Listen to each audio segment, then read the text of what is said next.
तो अब शुरू करें, आप लोगों का इजाज़त है।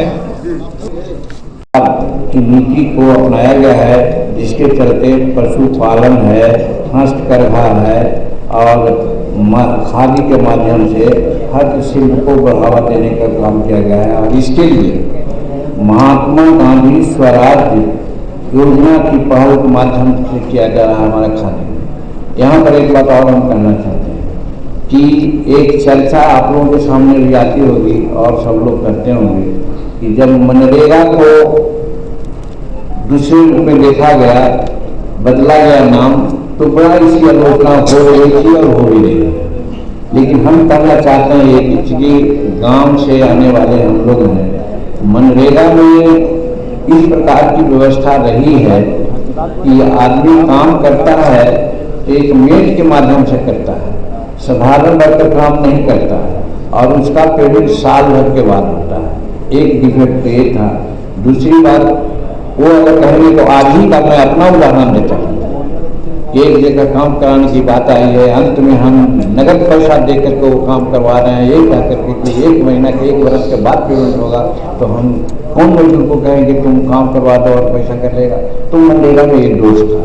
इसलिए ये है कि मनरेगा जब तक के जी राम जी अलग करवानी नहीं होगी तब तक वो चलते रहे, तो उसका ये है। और एक दूसरा चीज, कोई आधारभूत संरचना हम उससे काम नहीं कर रहे थे। स्कूल बनाना है, पुल बनाना है या तालाब का जीर्णोद्धार करना है, ये सारा काम जुटाव नहीं हो रहा था।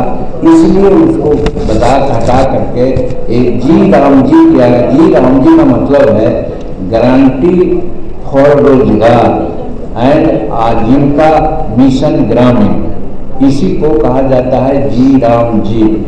और उसके माध्यम से उसमें काफ़ी पैसा भी दिया गया है और मेन उसका ये है कि हम एसेट तैयार करेंगे। पैसा मेरा खर्च हो रहा था मनरेगा में, लेकिन एसेट नहीं खराब बच रहा था।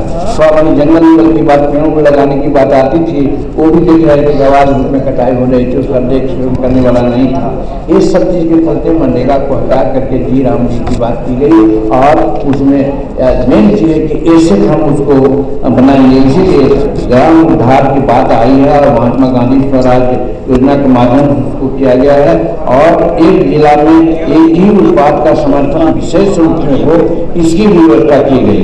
और फिर शहरों के विकास के लिए उसमें बात की गई हमारे यहाँ की 5 वर्ष में प्रति क्षेत्र 5000 करोड़ की चुनौती आधारित योजना बनाई गई है, जिसमें मुंबई, पुणे, दिल्ली, वाराणसी आदि सहित 7 हाई स्पीड रेल योजनाओं का भी आगे हम लोग उसमें प्रस्ताव रखा है, जो बढ़ करके देश को फायदा करेगा।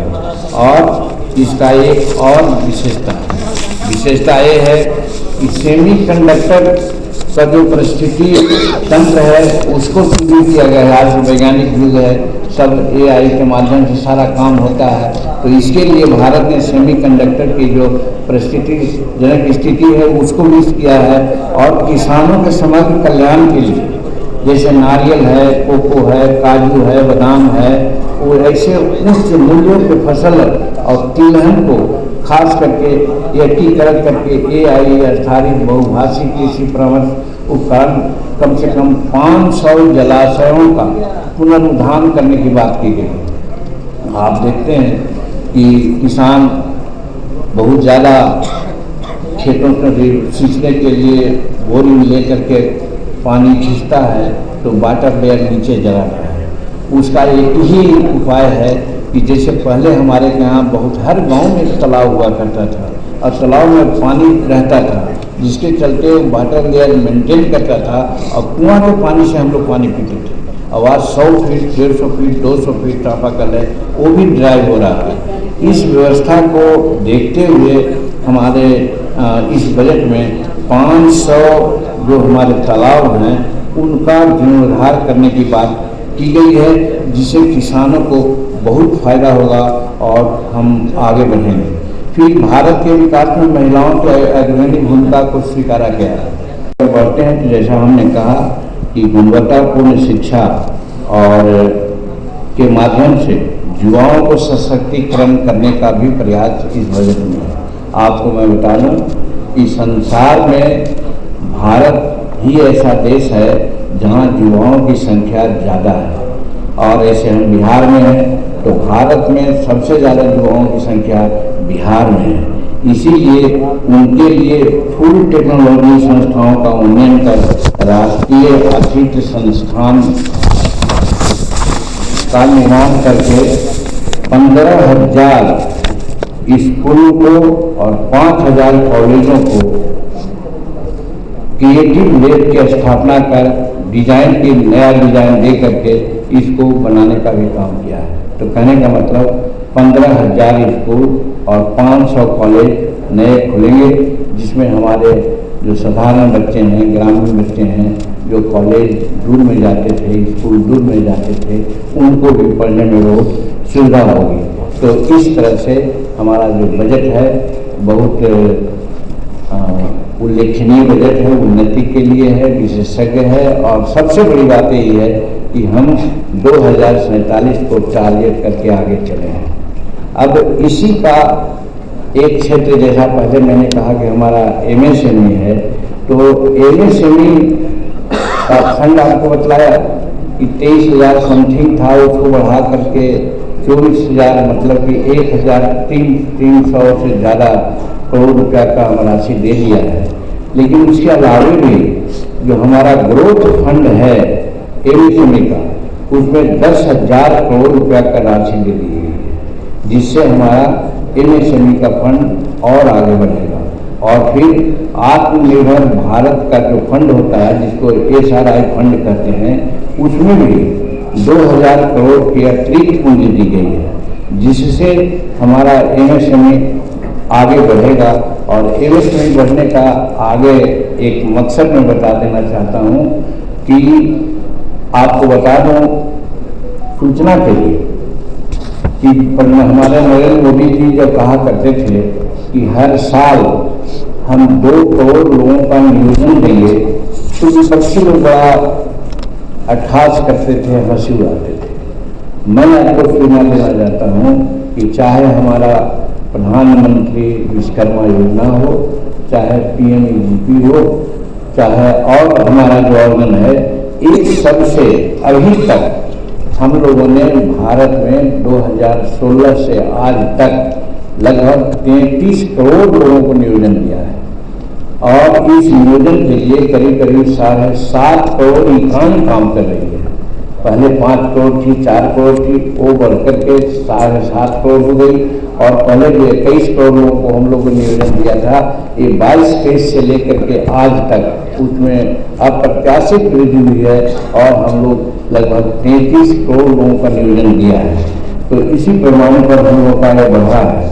और जैसा कहा कि 10,000 करोड़ का बायोफार्मा की रणनीति भी बनी है, और इसको एकीकरण कार्यक्रम के लिए 10,000 करोड़ का कनेक्टर निर्माण भी किया गया है, और उपकरण विनिर्माण समर्थन के लिए 200 विरासत औद्योगिक क्लस्टर का पुनरुद्धार करना है। तो औद्योगिक क्लस्टर का मतलब होता है, जैसे बिहार में पत्तल बनाने का है, मोमबत्ती अगरबत्ती बनाने का है, मैट बनाने का है, और छोटे छोटे बांस से जो बनता है उसका एक क्लस्टर होता है, जिसमें काफ़ी लोग इंगेज होते हैं। वैसे लोगों का 200 लोगों को विरासत औद्योगिक क्लस्टरों का पुनरुद्धार किया जाएगा समस्त भारत में। तो इससे बहुत लोगों को और नौकरी मिलेगी। ये उसी तरह से कहा गया है कि 2026-27 में पूंजीगत व्यय बढ़ाकर 1.22 लाख करोड़ किया गया है, जो अवसंरचना जोखिम गारंटी का कोष का प्रस्ताव है। निर्यात में भी हम लोगों ने काफ़ी जोर दिया है, खास करके MSME में। जैसा आपको कहा है कि निर्यात हमारा लगभग 34 पॉइंट समथिंग है, तो इस तरफ से भी आगे हम लोग बढ़ रहे हैं। और एक बात जो प्रधानमंत्री जी का है, MSME के माध्यम से ही पूर्वोदय की कल्पना उन्होंने की है। आज तक कोई प्राइम मिनिस्टर खास करके पूर्व के राज्यों का और पूर्वोत्तर राज्यों का विकास के लिए बहुत सोचने का काम नहीं किया था। यही कारण है कि नॉर्थ ईस्ट में हमारा जो आज रेलवे लाइन जा रहा है, सुपरफास्ट ट्रेन चल रही है और एक्सप्रेस हमारा रोड बन रहे हैं, एयरपोर्ट बन रहे हैं। तो उसी प्रकार से पूर्वोदय का उन्होंने एक कल्पना किया है और पूर्वोदय के माध्यम से एक टिकरी पूर्वीय तटीय कॉरिडोर को पर्यटन विकास के लिए 4000 इकाई बसों की व्यवस्था की गई है और औद्योगिक एवं लॉजिस्टिक संपर्क सुदृढ़ तथा बिहार और उड़ीसा को संस्थागत विस्तार दिया गया है। यहाँ पर खास करके बिहार और उड़ीसा जिसका कहा कि पूर्वोदय की बात करते हैं और ऐसे बिहार की बात आती है तो बहुत सी बातें हैं, लेकिन एक बात जरूर मैं कहना चाहता हूँ कि नवादा से पावापुरी तक एक रेलवे लाइन की भी व्यवस्था की गई है और कई एक रेलवे लाइन को दोहरीकरण किया गया है, अंडरपास दिया गया है, ये सब काम हुआ है। और फिर आगे चल करके ग्रामीण भारत का पुनरुद्धार का भी बात किया गया है। उसमें